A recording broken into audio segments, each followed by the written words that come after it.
Baik, lanjut ke acara selanjutnya yaitu kajian kitab yang akan disampaikan oleh guru kita Muhtaram Muhtaram Ustaz Abdul sekarang Banten kepada beliau Bang.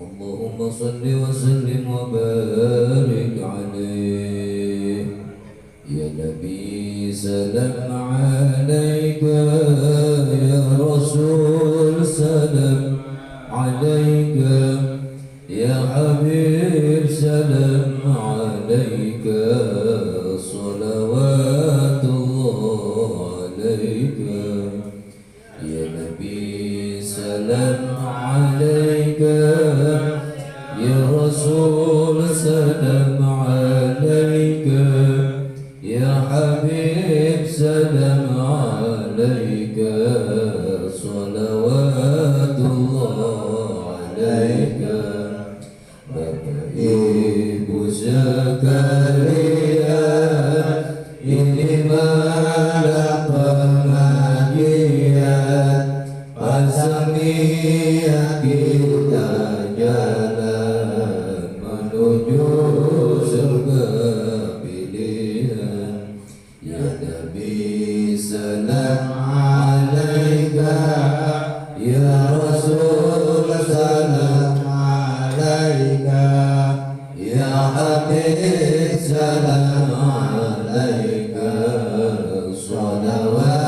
salawatullah alaika buka mata buka hati pelajaran yang kita kaji jauhkan pikiran dengki segala jangan benci ya Nabi salam alaika ya Rasul salam alaika ya Habib salam alaika salawatullah alaika insyaallah kita dapati ilmu manfaat sampai mati berjalan lalu berlari meninggalkan yang Tuhan benci ya Nabi salam alaika ya Rasul salam alaika ya Habib salam alaika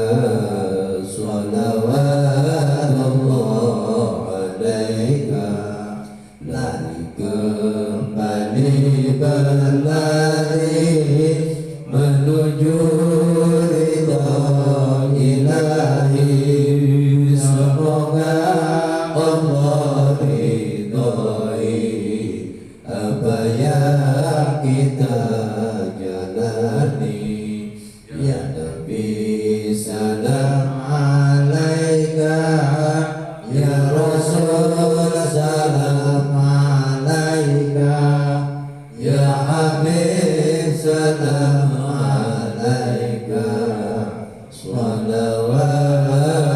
salawatullah alaika Allahumma salli wa sallim wa barik alaih al-Fatihah ila hadratin Nabi al-Mustafa Muhammad sallallahu alaihi wasallam wa ala alihi wa ashabihi wa azwajihi wa dhurriyyatihi ajma'in khususan ila hadratin Fakir Alam Al-Fadil Abi Abdul Mu'min Muhammad Nawawi Al-Jami wa khususan ila hadratin Syekh Fakir Alam Syekh Salim bin Sumair Al-Hadrami rahimahullah Al-Fatiha A'udhu billahi minasyaitonir rajim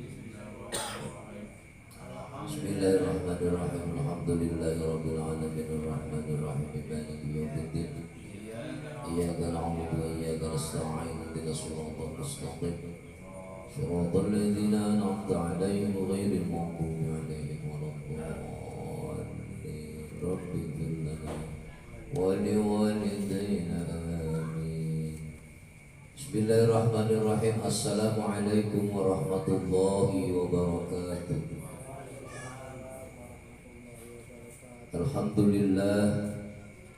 Alhamdulillah wassalatu wassalamu ala rasulillah. Ashhadu an la ilaha illallah wahdahu la syarika lah. Wa ashhadu anna sayyidana Muhammadan abduhu wa rasuluhu la nabiyya ba'dah. Allahumma fasalli wa sallim ala sayyidina Muhammadin wa ala alihi wa sahbihi ajma'in amma ba'd. Faqad qala Allah ta'ala fi kitabihil karim wa huwa asdaqul qailin. A'udzu billahi minasy syaithanir rajim. Bismillahir rahmanir rahim. Qala rabbi ishrah li sadri wa yassir li amri wahlul 'uqdatam min lisani yafqahu qawli. Wa qala aidan alladzina yu'minuna bil ghaibi wa yuqimuna as-salata wa mimma razaqnahum yunfiqun. وقال أيضا يا أيها الذين آمنوا اذكروا الله ذكرا كثيرا وسبحوه بكرة وأصيلا. وقال النبي صلى الله عليه وسلم طلب العلم فريضة على كل مسلمين والمسلمات. صدق الله العظيم وصدق رسوله النبي الحبيب الكريم ونحن على ذلك من الشاهدين والشاكرين والحمد لله رب العالمين. Hadratil mukarramin, para jamaah yang dimuliakan oleh Allah Subhanahu wa taala. Alhamdulillah, kita patut bersyukur kehadirat Allah Subhanahu wa taala. Sampai malam hari ini kita masih diberikan kekuatan iman kita sehingga kita dapat melangkahkan kaki kita menuju ke majlis ta'lim Jamiatul Ummah. Untuk itu mari kita sama-sama mengucapkan syukur kita kehadirat Allah yang begitu banyak nikmat yang diberikan kepada kita berupa nikmat iman dan Islam, nikmat sehat jasmani rohani, nikmat panjang umur yang barokah, nikmah rumah tangga yang sakinah, mawaddah warahmah, nikmah putra-putri yang soleh dan solehah, dan nikmah rizki yang halal dan thayyib. Salawat serta salam marilah kita sanjungkan kepada junjungan Nabi Yuna, Nabi besar kita Muhammad Sallallahu Alaihi Wasallam yang telah membimbing kita dari zaman kegelapan hingga ke zaman yang terang benderang minal dhulumati ilan nur. Hingga sampai hari ini, detik ini, saat ini kita masih tetap istiqamah mengikuti, melanjutkan titah Allah dan Rasulnya, membawakan sunnah-sunnahnya, perintah-perintahnya, baik yang wajib maupun yang sunnah. Untuk itu tergolonglah kita orang-orang yang pandai bersyukur kepada Allah Subhanahu wa taala. Maka tidaklah kita kembali ke rumah selain kita membawa ilmu yang manfaat dan juga ampunan dari Allah Subhanahu wa taala. Jamaah yang dimuliakan oleh Allah Subhanahu wa taala, kita doakan saudara-saudara kita mungkin ada yang dalam keadaan kurang sehat, terutama Bapak RT kita yaitu Bapak RT Iwan Mulyawan.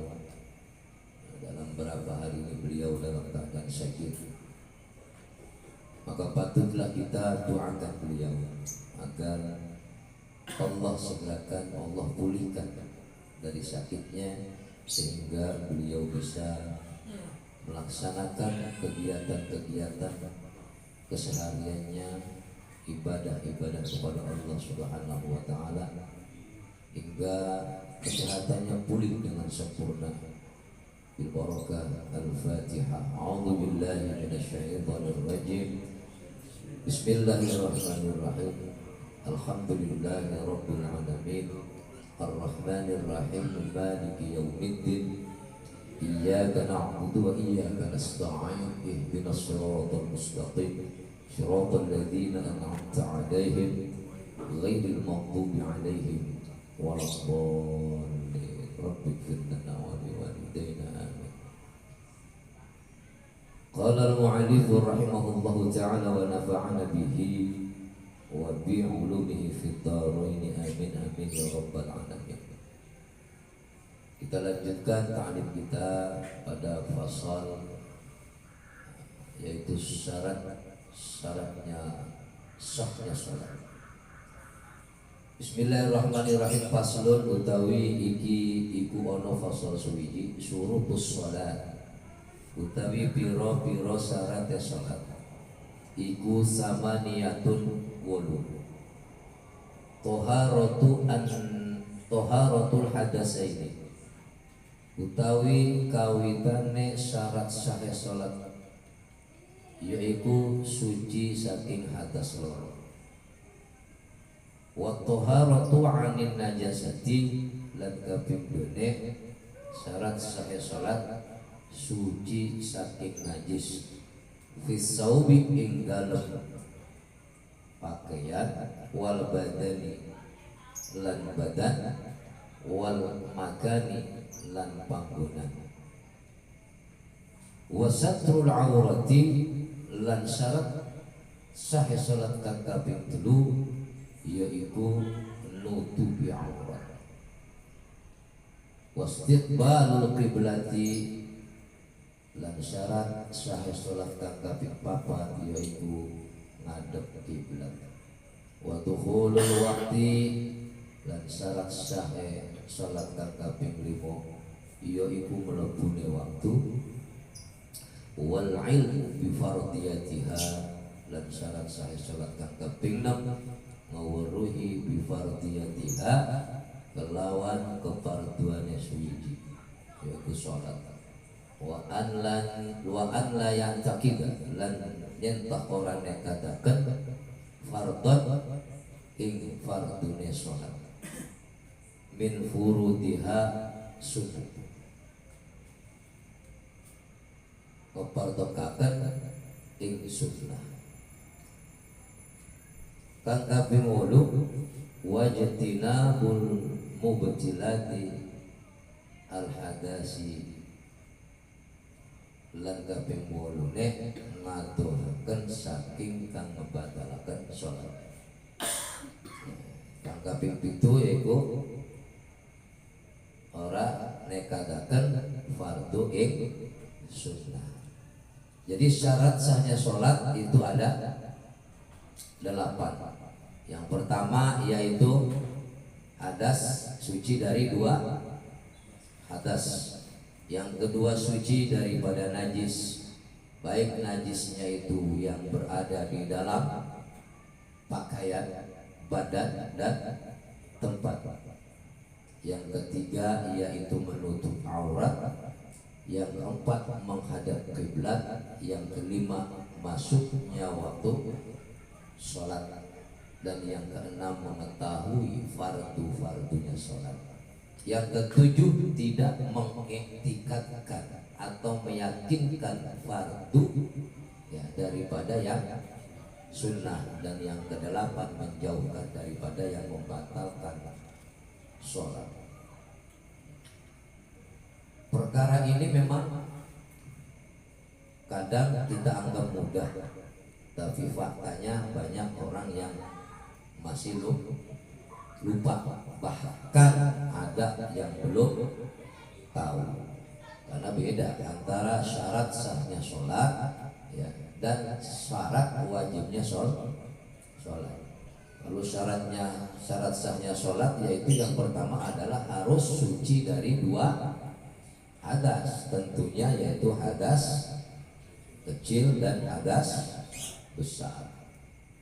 Namun banyak orang yang keliru, disamakan antara syarat sah wajibnya sholat dan syarat sahnya sholat itu berbeda. Nah kalau syarat sahnya sholat ada 8, terus kalau syarat wajibnya sholat itu ada berapa? Masih pada ingat gak? Lupa ya? Syarat wajibnya sholat yang pertama adalah beragama Islam.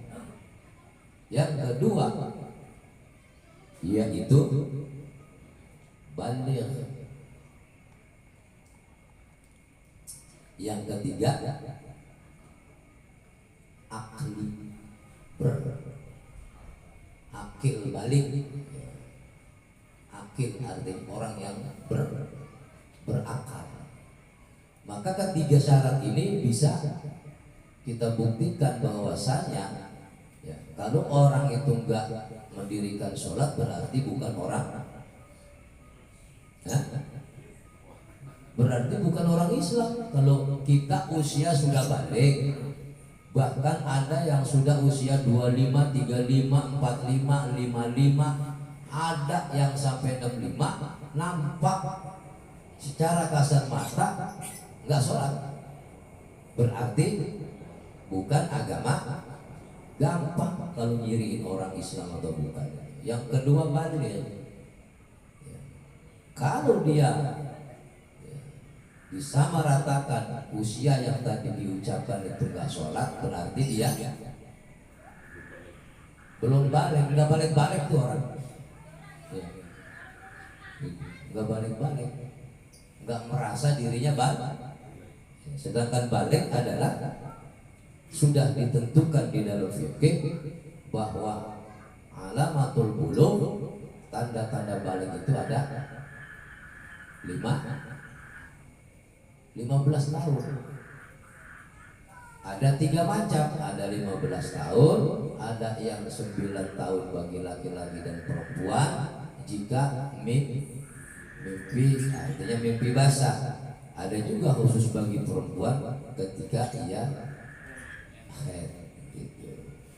Jadi kalau orang nggak sholat di usia tadi disebutkan, berarti dia nggak merasa balik ya, karena kalau orang gila mah nggak punya ketentuan balik.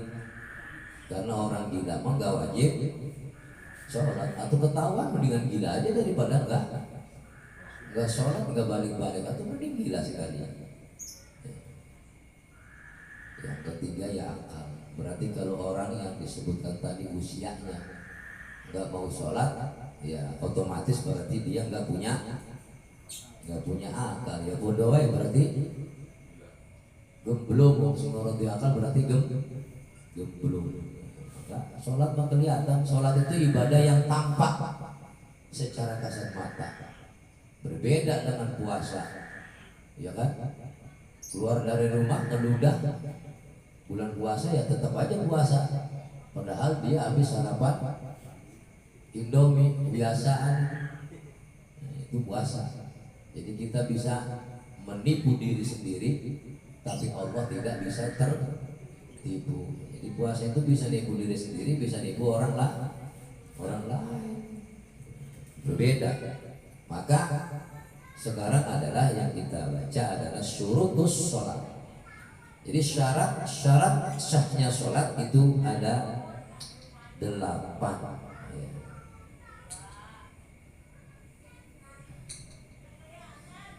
Syurutus sholat utawi piro-piro syaratnya sholat samaniyatun ikul wa hiya ma yatawaqqafu 'alaiha sihhatas sholati wa laysat minha, yaitu sholat itu yang membutuhkan sesuatu kepada sesuatu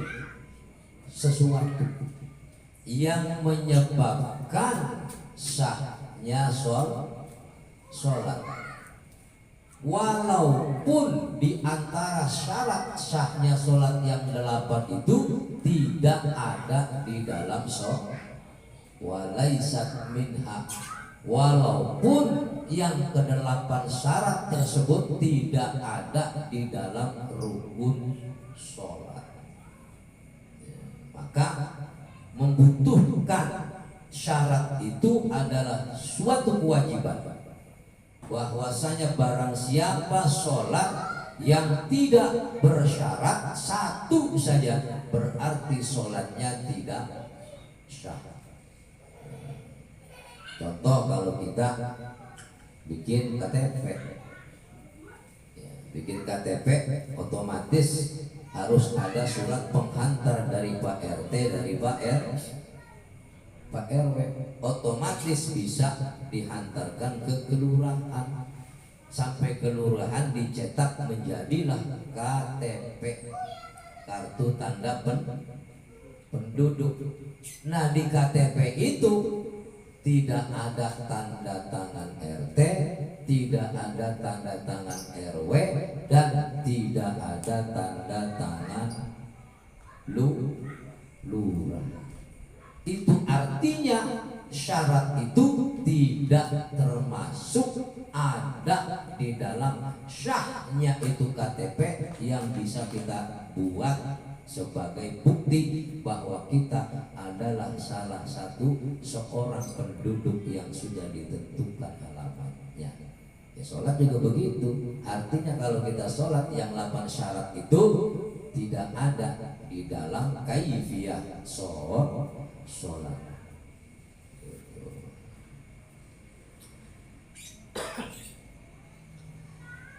Yang pertama, al-awwalu toharatun hadasain. Yang pertama, syarat sahnya sholat itu suci dari hadas 2 atau dari 2 hadas, yaitu hadas besar dan hadas kecil. Yang menyebabkan hadas kecil agar kita bisa mendirikan sholat berarti berwudu.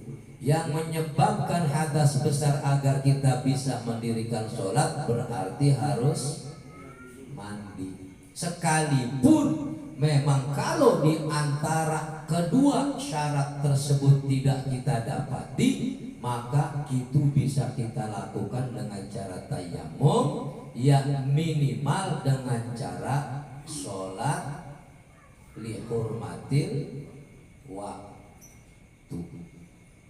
Ya. Jadi kalau seumpama kita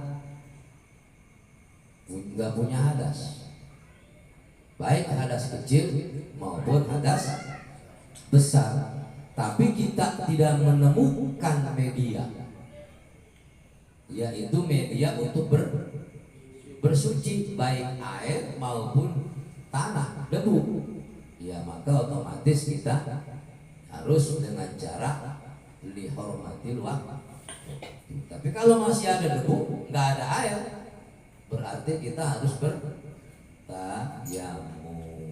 Ya, intinya yang pertama adalah kita apabila ingin mendirikan sholat, syarat yang pertama harus suci dari 2 hadas. Wasani lan kaping 2 at-taharatu 'anil najasati. Utawi syarat saya sholat kang kaping 2 suci saking najis. Najis opo? Fisaubi ing dalem pakaiane, wal badani lan badane, wal makani lan suci panggonane. Yaitu suci daripada pakaian, badan dan tempat. Maka kadang kita masih punya anak kecil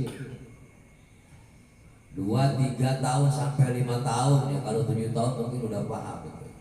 Bisa kencing sendiri. Kadang 5 tahun masih ngompol, ya.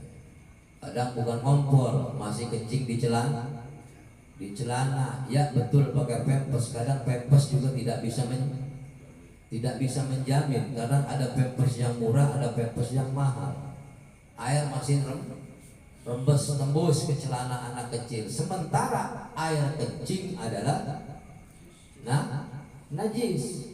Nah, kita kalau punya istri, kita harus kasih tahu kepada istri-istri kita. Manakala kita akan mencuci itu, ya, pakaian anak kita yang terkena air kencing, jangan dicampur dengan pakaian kita selaku emaknya, selaku bapaknya. Kenapa? Karena kalau langsung dicampur itu masih mengandung najis. Karena apa? Karena air yang untuk mencuci pakaian itu tidak ada dua kula. Nah, bagaimana caranya supaya air itu bersih dan mencuci pakaiannya? Jadi dicucinya bisa dulu. Celana bekas ompol anak kita itu dicuci dulu berpisah dengan pakaian kita selaku orang tua. Kalau sudah keduanya bersih secara zahir, berarti boleh dicampur dengan air yang ada di dalam mesin cuci. Nah, itu sudah bersih, najisnya hilang. Boleh tuh pakaian babaknya, pakaian nyaknya untuk dipakai mendirikan sholat. Itu kasih tahu, itu aja, simpel. Itu baik dari sisi apa? Dari sisi najis yang ada di dalam pakaian. Lalu kemudian wal badani, najis yang ada pada badan kita, min jami'il badani, seluruh anggota badan. Termasuk apa? Yang ada di anggota badan kita. Hidung, mulut, serta mata kita. Aisyamili lidakhili anfihi au famihi au ainihi. Karuan kalau kita mandi tangan kelihatan, bisa dibasuh. Kadang kalau tukang bangunan, tukang ngecat, tukang plistur dan lain sebagainya, itu kalau kita harus resik, ya, harus steril ngebersihin badan kita dari kotoran yang sifatnya kotoran najis yang menempel di badan kita. Baik di hidung, ya nggak tahu tuh hidung kenapa jadi kotor, ya dibersihin. Makanya disunahkan itu kalau mau berwudu kita mencuci hidung, sedot keluarin, sedot keluarin. Lalu kemudian aufamihi, mulut kita. Makanya disunahkan kalau mau berwudu, mau tidur, bangun tidur kita gosok gigi. Kalau mau wudu kita berkumur. Biasanya nih habis makanan, ya, yang enggak kita sangka-sangka nikmat, nyempil, nyelip. Ketika kita habis makan, sholat, kebiasaan kita kalau bulan puasa, habis buka puasa, ya gorengan, ya buah-buahan, apa aja dimakan. Ada yang nyelip, ya minimal kumur. Disunahkan itu untuk apa? Sunnah berwudu lagi. Ya. Kenapa? Biar mulut kita benar-benar bersih. Kalau masih ada yang nyelip, itu bisa mengganggu ketika kita membaca yang ruknun, yang wajib seperti Fatihah, ya kan? Nah, setelah lagi Fatihah, Bismillahirrahmanirrahim, yang nyelip keluar di lidah kita, serba salah itu. Mau ditelan batal, nggak ditelan ngeganggu kita dalam membaca surah Fatihah. Begitu juga di mata. Dulu ketika kita masih kecil, ya, kebanyakan ibu kita, nenek kita itu kalau kita sakit mata jarang ke dokter. Kebiasaannya diobatin sama air kencing. Padahal air kencing itu tetapi kok dilalai kok waras dulu. Nganggo banyu uyuh, pakai air kencing kok bisa sembuh gitu ya. Padahal itu sangat bertentangan dengan kesucian, karena air kencing adalah najis. Ya, intinya bangun tidur, mata kita mau sholat, berwudu, sebelum berwudu dibersihkan, karena itu adalah salah satu syarat yang ditentukan agar supaya termasuk badan kita semua, termasuk hidung kita, mulut kita, mata kita juga bersih daripada najis. Wal makan, dan tempat. Yang dimaksud tempat adalah ay ma yulaqi syai'am min badani au malbusi.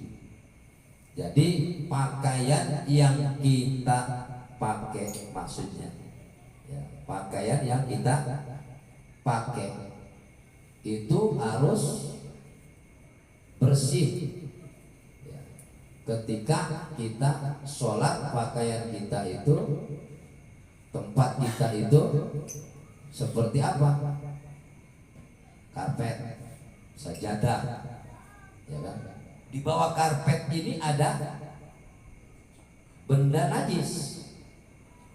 Tentunya apa? Seperti tai cecah, ya kan? Atau ada bangkai cecah, gitu kan? Nah itu bagaimana?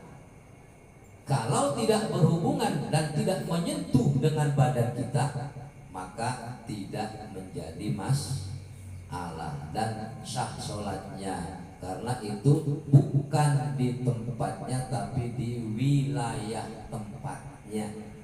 Ya, contohnya kalau ditamsilkan seperti apa ya? Jadi kalau kita posisinya mensolati jenazah, mensolati mayit, ya, mensolati mayit penuh. Lalu kemudian apa? Kita sholat di luar masjid. Nah, di luar masjid itu ada sendal. Nah, sendal ini jangan dipakai sama kita. Tapi sendal itu diinjak, jangan dipakai. Nah, kalau sendal itu dipakai berarti kita masih tergolong kena najis. Ya. Kalau nggak dipakai berarti di bawah sendal itu ada benda yang najis. Nah, terus kalau kita sholat, ketika sholat, ruku, sujud, ya. Ketika sujud di pertengahan depan kita itu ada cecak tai cecak, tapi nggak kesentuh oleh kita. Kira-kira itu batal nggak sholatnya? Tempatnya itu tidak membatalkan. Jadi selama baju yang kita pakai ya, itu tidak ada yang menempel di tempat baju kita, di tempat sholat kita, di badan kita, ya, tidak ada yang najis yang menempel menyentuh dengan kita, maka tidak membatalkan sholat. Boleh sholat terus, tapi jangan nanti pas melihat tai cecak di depan kita disentil. Jangan dibuang kalau kita belum selesai sholat. Minimal kalaupun sudah selesai sholat, dibuangnya dengan bantuan dengan media lain, yaitu dengan tisu, dengan kertas. Kita pegang itu benda yang najisnya. Jangan langsung dengan tangan kita, karena kalau langsung kita pegang berarti kita terkena najis. Jadi kalau kita lagi sujud di situ ada tai cecak, enggak batal. Atau di bawahnya, atau di depan kita, ya kan? Ketika kita sujud ada tai cecak tuh kan, kita lagi umpama lagi duduk di antara dua sujud, cecak jatuh, telak aja. Ya udah, sholat aja. Yang penting tidak tersentuh itu apa yang disebut tai cecaknya, karena tai cecak itu adalah najis, termasuk bangkai cecaknya juga najis. Wasalis lan kang kaping 3 syarat saya salat satrul aurati yaiku nutupi aurat. Yang ketiga menutup aurat bijirmi zahiri yamna'u ru'ya launil basyarati, yaitu menutup aurat. Yang dimaksud menutup aurat adalah benda yang kita pakai ya untuk sholat, yang terpenting bisa menutupi warna kulit, bisa menutupi warna kulit yang na'uruk ya launil basyari, jadi tidak terlihat secara ain ya, tidak terlihat.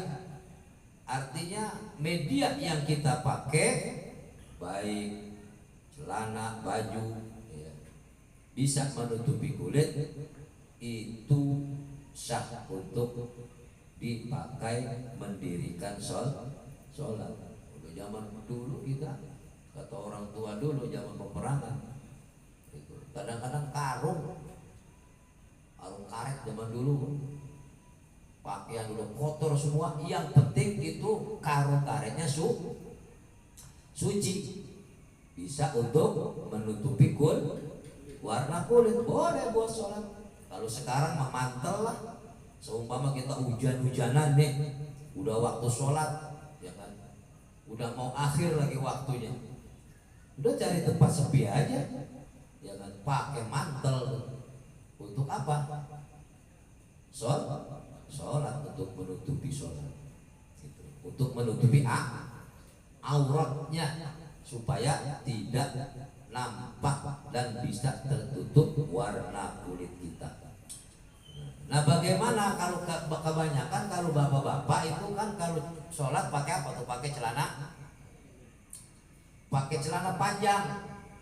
Kadang-kadang yang ahli hisab, artinya orang yang tukang merokok itu identik celananya baju celana bolong. Sementara aurat laki-laki itu ketika sholat, batas auratnya adalah antara pusar dan dengkul atau lutut. Jadi manakala kita sholat memakai sarungkah, memakai celanakah, terus ketika sarung atau celana tersebut bolong di atas lutut, walaupun bolongnya itu sebesar jarum kecilnya, itu sholatnya tidak sah. Sholatnya tidak sah. Maka kita harus kehati-hatian. Kalau sarung maka karuan dah. Ini kadang celana. Ya, celana yang tipis kena percikan api dari rokok, bolong di atas dengkul kita. Kalau kita tahu, kita periksa itu celana bolong di atas dengkul kita, cari media lain untuk menutup yang bolong, baru sah sholatnya. Kalau nggak ditutup, sementara kita tahu itu ada yang bolong, kita sholat terus, berarti sholat kita tidak sah. Juga termasuk bagian belakang. Kan kebanyakan orang itu kalau gemuk nggak gemuk juga memang ada batasan. Ketika kanan kiri pantat kita ini ada yang bolong nih, yang jurusannya kemana? Ke dubur. Terus pakai kaos yang pas-pasan lagi. Ketika ruku kelihatan belakangnya, itu nggak sah sholatnya. Maka ya, sebaiknya kalau kita sholat, kalau pakai kaosnya dikeluarkan yang rapi, atau kalau mau dikedalamin sekalian. Ya, yang terpenting ketika ruku kaos kita tidak naik ke atas. Kalau kaos kita itu naik ke atas berarti kelihatan auratnya, itu sholatnya tidak sah. Ya, harus penuh dengan kehati-hatian. Walaupun laki-laki adalah auratnya batasnya antara pusar dan lutut. Bagaimana kalau pakai celananya kolor yang setengah antara lutut dan betis kita? Boleh sholat.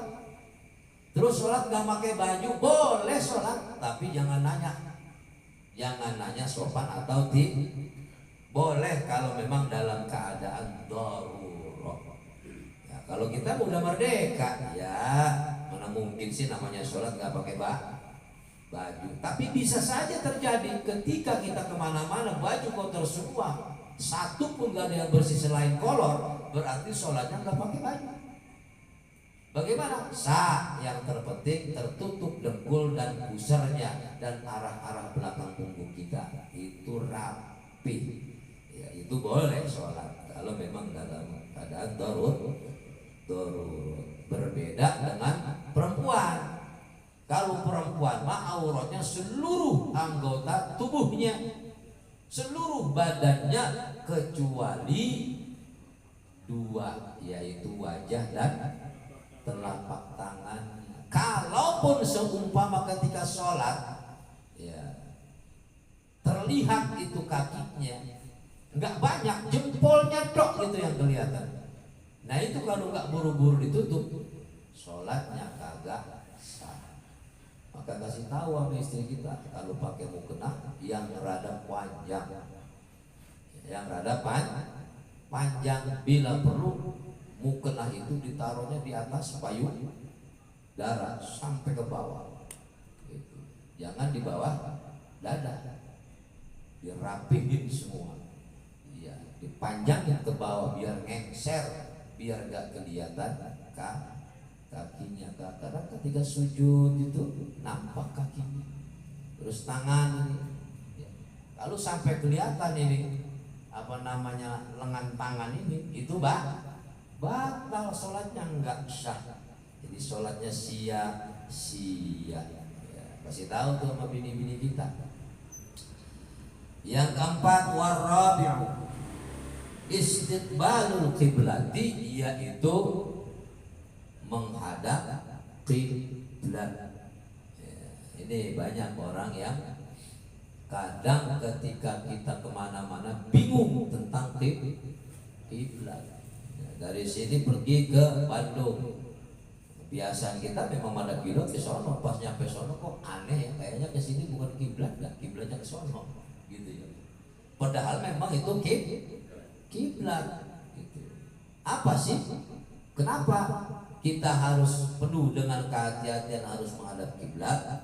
Karena istiqbalu qiblati ai li'ainiha yaqinan fil qurbi. Kalau kita itu sholatnya dekat dengan Ka'bah, zat Ka'bah yang terlihat oleh kita, lurus dengan kita, maka kita harus betul-betul mengikuti garis lurus adanya Ka'bah. Karena di Ka'bah itu adalah masjid yang pertama yang dibangun oleh Allah. Inna awwala baitin wudi'a lin-nasi lalladzi bi Bakkah mubaraka wa hudan lil alamin. Di Mekah sholat itu muterin apa? Bakkah, rumah. Inna awwala baiti wudi'a lin-nas.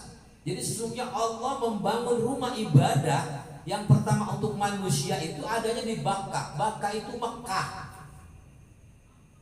yang diberkahi oleh Allah hingga ia menjadi petunjuk bagi seluruh alam.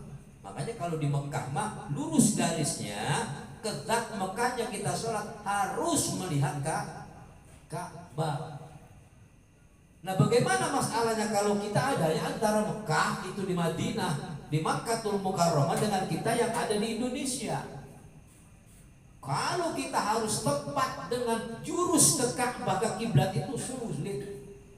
Maka dijelaskan bahwa di sini apa namanya wa dhanna fil bu'di la lijahdiha ala sahih. Jadi kalau kita jauh dari Mekah, jauh dari Bakkah, jauh dari Masjidil Haram, caranya dengan apa?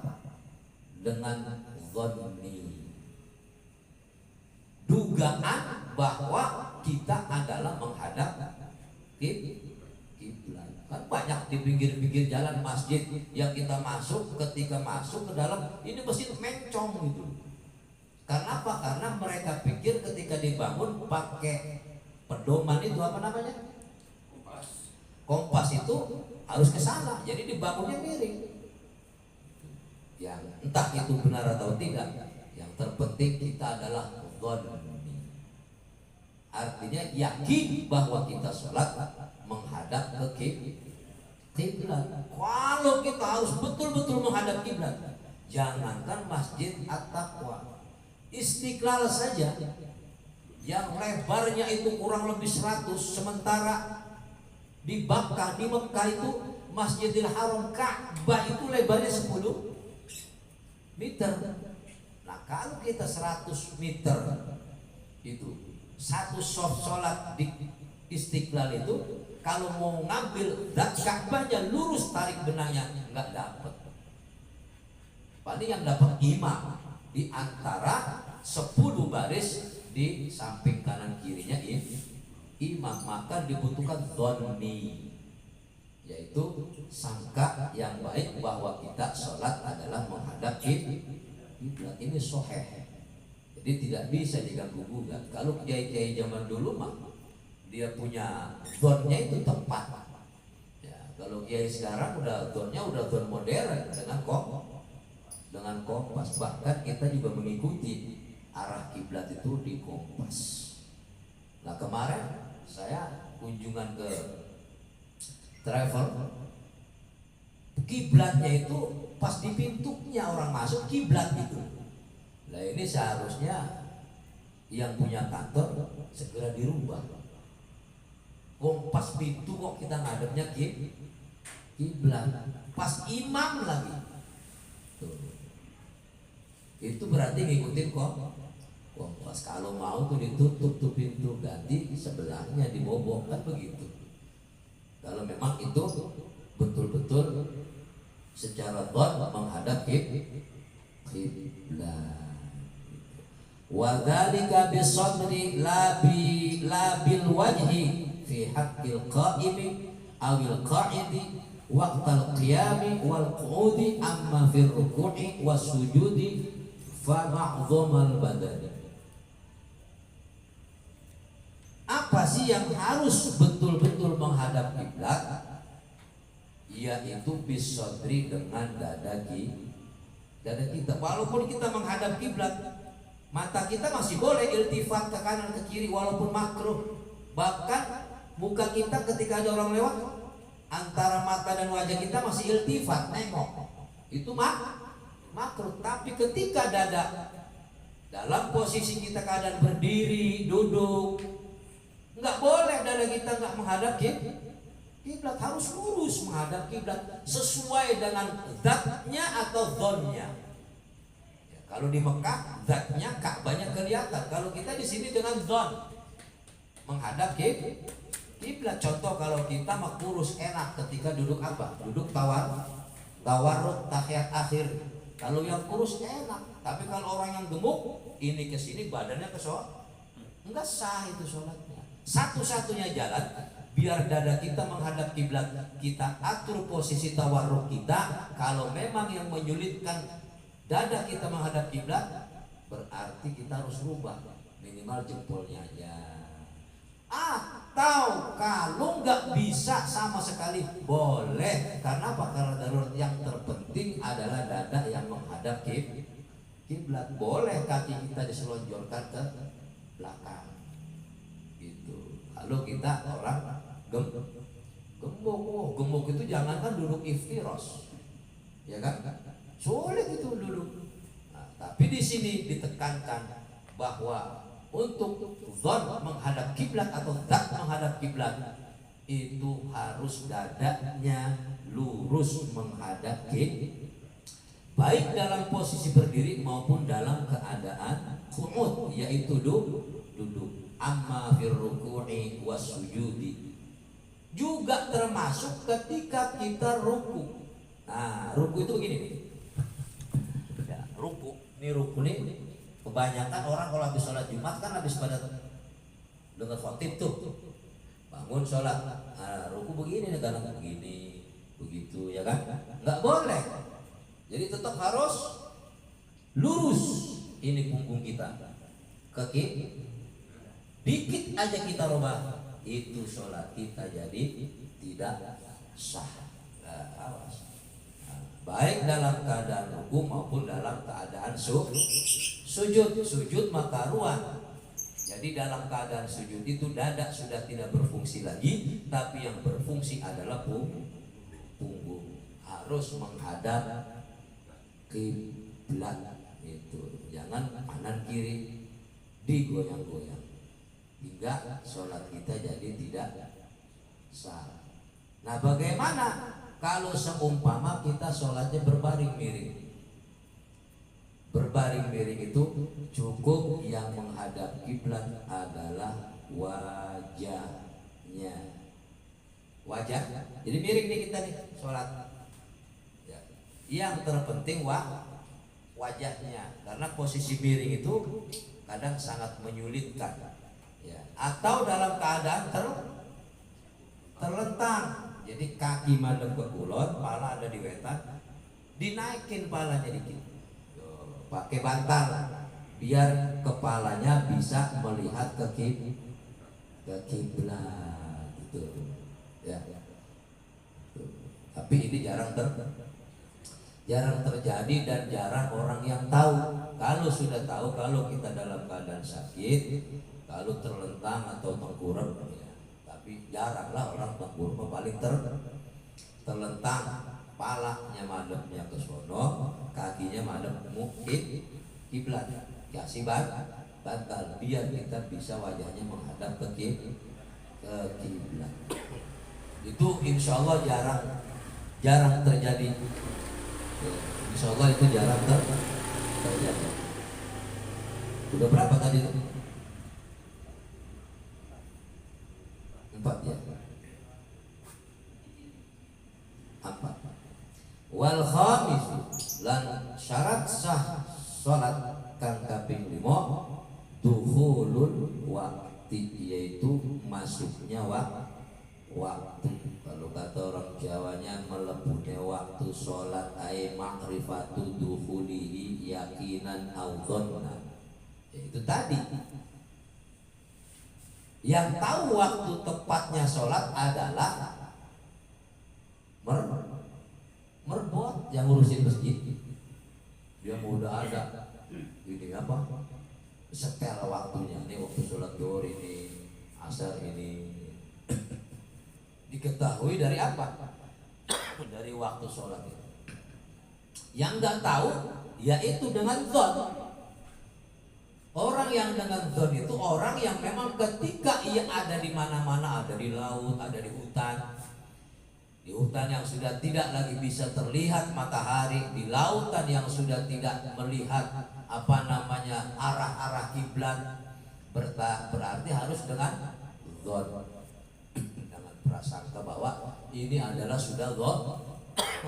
Kalau di laut kadang-kadang udara kalau jam segini di barat sudah dohor. Terus kalau di hutan ini kok nggak ada sedikit pun, kok nggak kelihatan sinar matahari. Maka ketika kita melihat ada terang dikit berarti itu don gitu. Itu adalah masuknya waktu ya minimal sekarang nggak sulit dah. Ini mah kalau kita kali-kali main kemana, ke hutan, ke gunung, ya kan, nggak kelihatan matahari, dengan don aja dah. Pada intinya kalau memang secara akliyah kita ini sudah waktu zuhur, yakin hati kita ini sudah waktu zuhur, sholat. Dan sekarang waktu zuhur itu kan seumpama jam zuhur itu jam berapa? Jam 12. Kalau kita sholat zuhur sebelum jam 12 kurang 5 menit, 2 menit, 3 menit, 1 menit, kira-kira sah gak sholatnya? Kan gak sah sholatnya, karena kita tahu sholat waktu zuhur itu adalah jam 2. Tapi dilaksanakan kurang 5 menit, berarti dia tidak sesuai dengan waktu sholat, maka sholatnya tidak sah. Maka pengarang kitab ini cukup dengan buat kalau kita dalam keadaan posisi berada di tempat yang memang tidak mampu untuk mengetahui waktunya sholat. Yang keempat, yang kelima, yang keenam,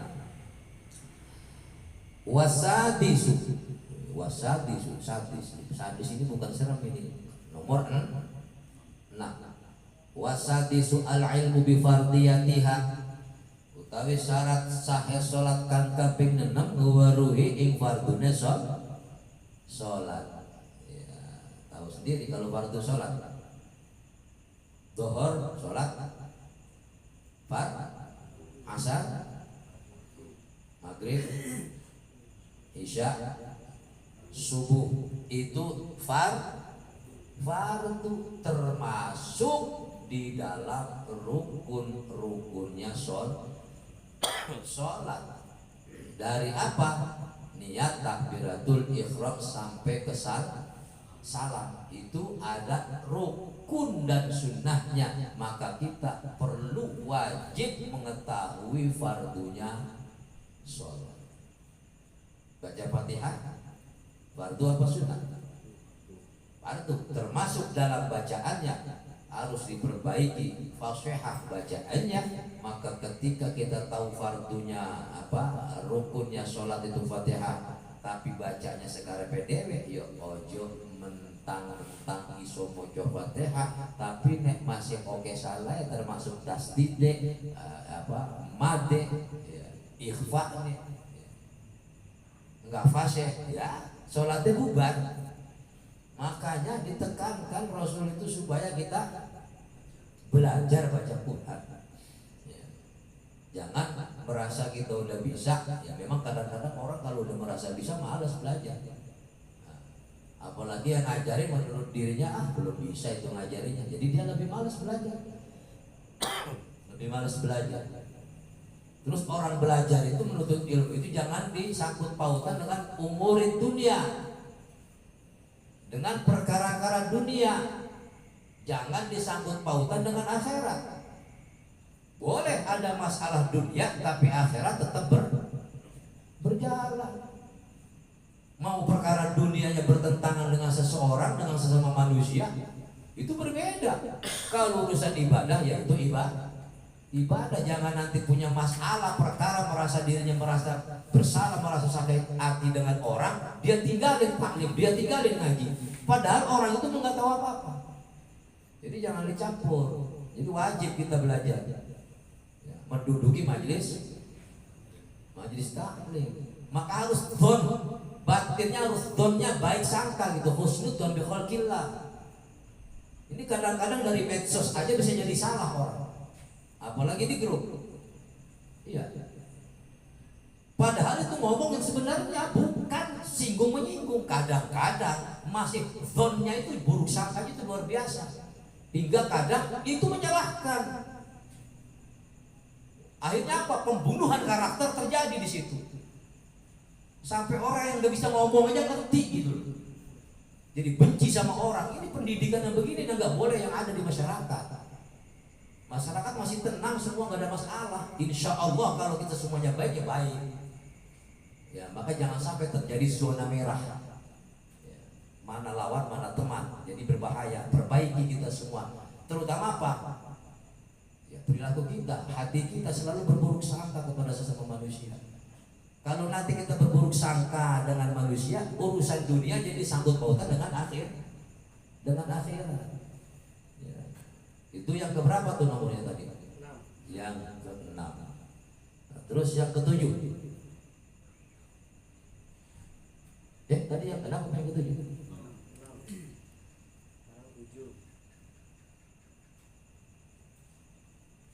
Yang ke-7.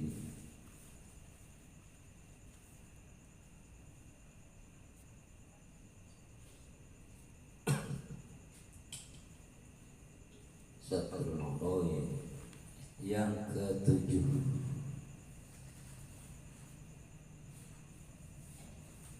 As-sadisu was-sabi'u lan syarat saya sholat kang kaping itu Allah ya'taqida fardhan min furudiha sunnatun.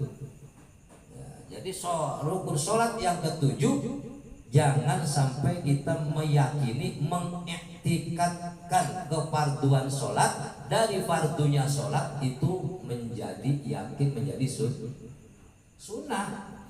Ya, itulah yang sering saya katakan, orang ketika berwudu ya mau mendirikan sholat, ketika mencuci wajah itu tidak ada spasi gitu loh, langsung seharusnya kalau mau ambil sunnahnya langsung.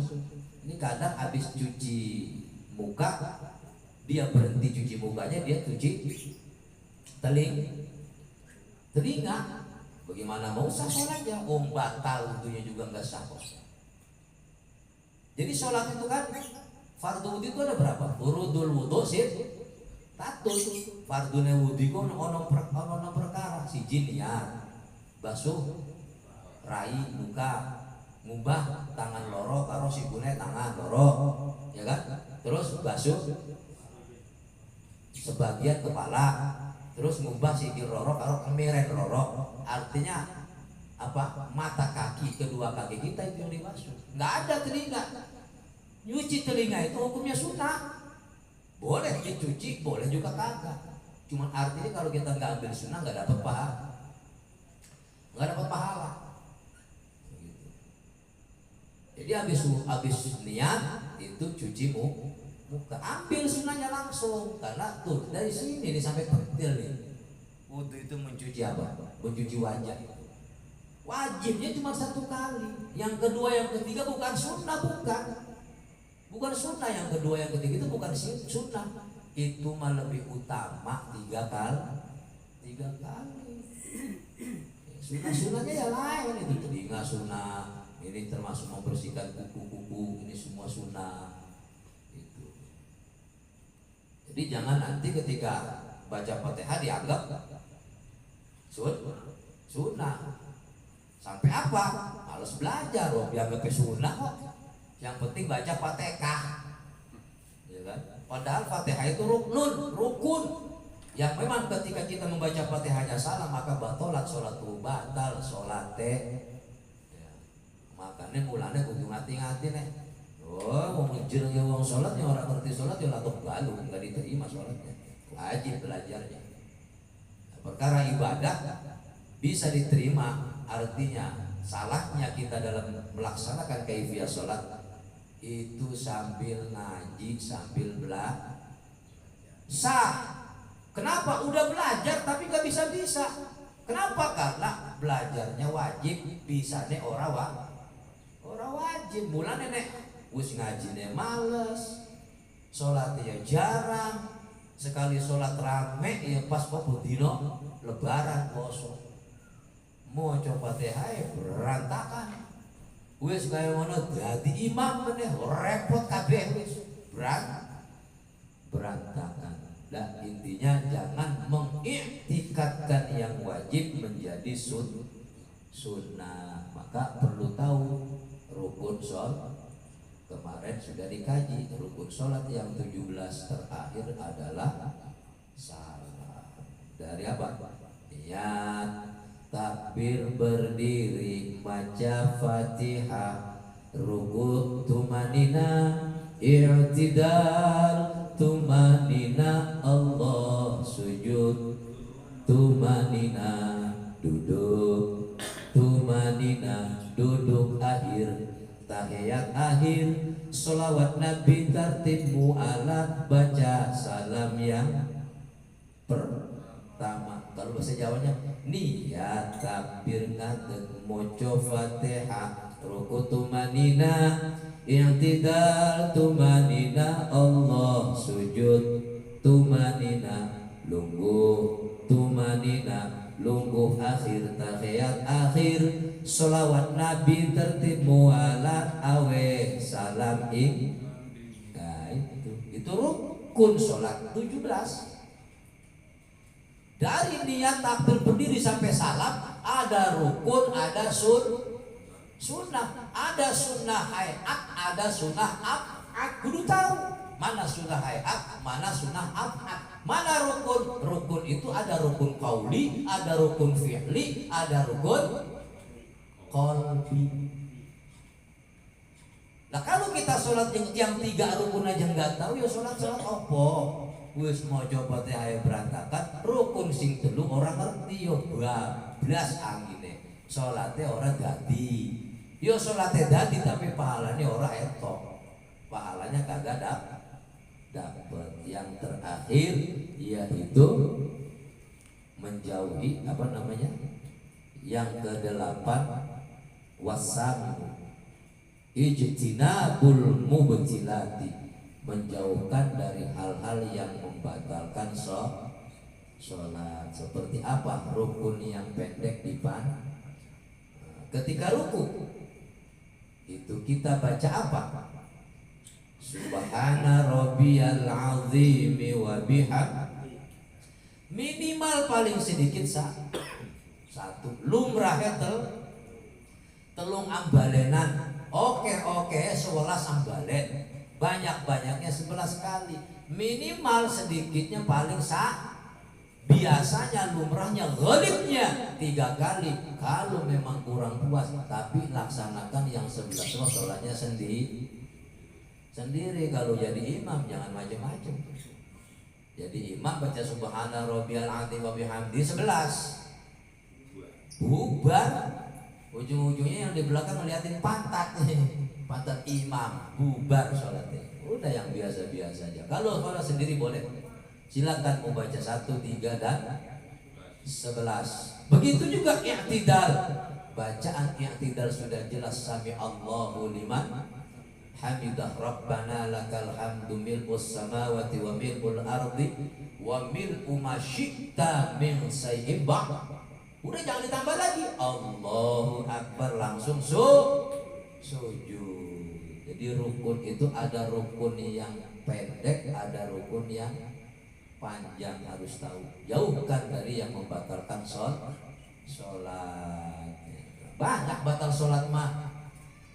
Yang membatalkan wudhu juga ada, ya kan? Batalnya wudhu lebih roh.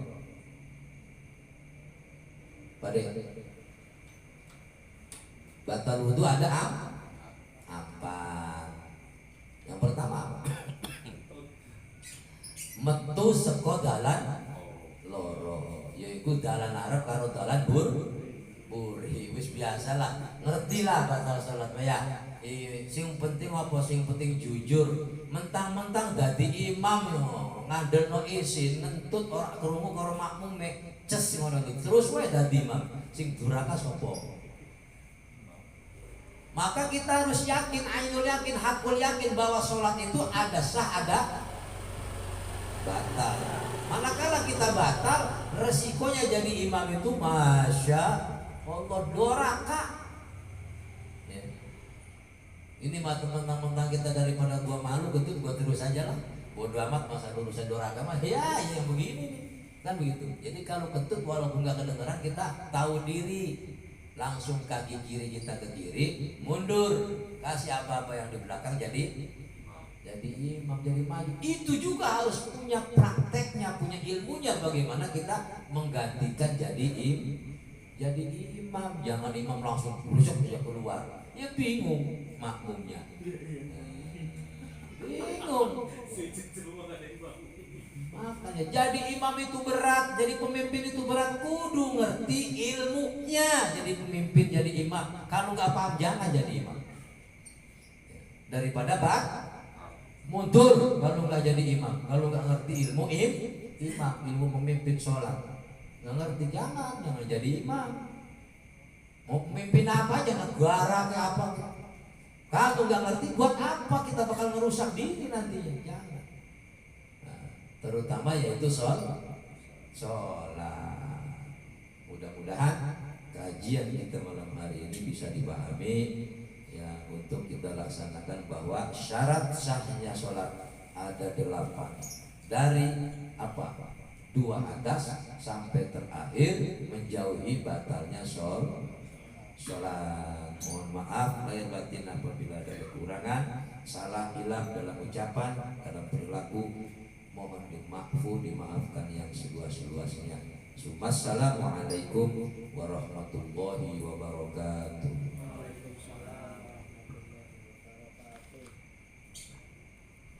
Ya Rabbi bil Mustafa